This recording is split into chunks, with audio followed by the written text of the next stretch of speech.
Kasabay ng hindi pagsipot uli sa NBI, nanindigan si Vice President Sara Duterte na hindi niya pinagsisisihan ang mga banta laban sa Pangulo, Unang Ginang at House Speaker. May report si John Consulta.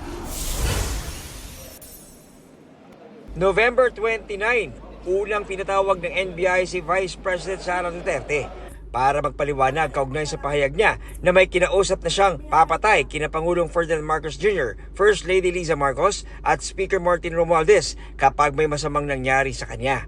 Pero dahil no-show si VP Sara, iniurong yan ng December 11. Pero kanina, hindi uli humarap si VP Sara. Ang abogado niya ang dumating. Bit-bit ang sulat na nagsasaad na pinayuhan ng mga abogado ang bise na huwag dumalo sa imbitasyon ng NBI at huwag din magpasa ng sworn affidavit. Imbes na sa NBI, sa media humarap si VP Sara. I don't think magiging patas itong investigasyon na ito dahil kung nakita nyo naman yung mensahe ng Pangulo, sinabi niya, ganitong mga kriminal na gawain ay hindi ko palalampasin. Meron ng bias doon. So, kahit pang sabihin nila na merong investigasyon, sa simula pa lang, nagdesisyon na sila na mag-file sila ng cases. Natanong din si VP Sara kung pinagsisisihan niya ang kanyang mga banta. No, ma'am.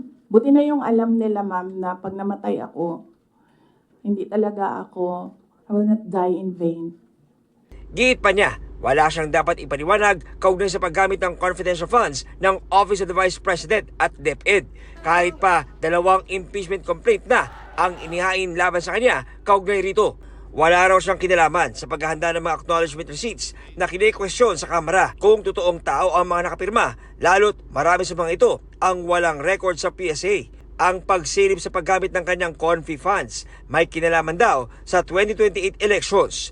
Wala rin daw siyang planong tumakas. I do not plan to leave the country or I do not plan to hide if there will be a warrant of arrest. Mainly because my children are here. Ang NBI naman, hindi pa raw isinasara ang pinto para sa Vice Presidente. Itutuloy lang daw nila ang pangangalap ng ebidensya at inaasang may susumite ang resulta ng kanilang fact-finding investigation at recommendation sa DOJ sa unang bahagi ng January. Hindi natin siya masisisi kung gano'n ang pag-iisip niya, but then kami nananatili malinis ang aming konsensya that the investigation will be fair, wala kaming kikilingan, the investigation will be impartial. John Consulta, nagbabalita para sa GMA Integrated News. Huwag magpahuli sa mga balitang dapat niyong malaman. Mag-subscribe na sa GMA Integrated News sa YouTube.